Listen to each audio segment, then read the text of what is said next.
Hello everyone, welcome to Workstatus. In this video, we are going to give you the information on manual time edit report. For that, you have to come up to the side menu, click on the reports and you will find manual edit. Click on that. You are landed to a screen where you can view the team members' manually added time and including the time span. Just click on generate report. Once you are done with this, you are landed to a screen where you can see the affected members, the hours added and how many hours are deleted by them.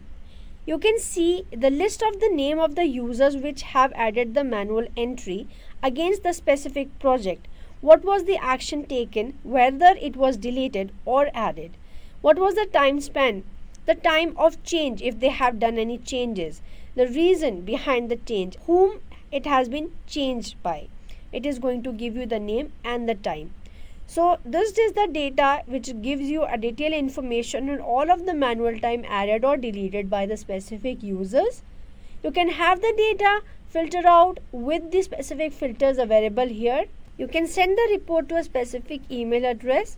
You can have it scheduled at a specific time, download as CSV and the PDF format.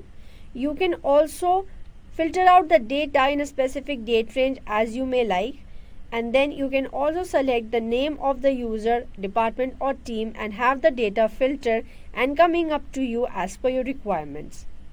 This was all about the manual time edit report. Thank you.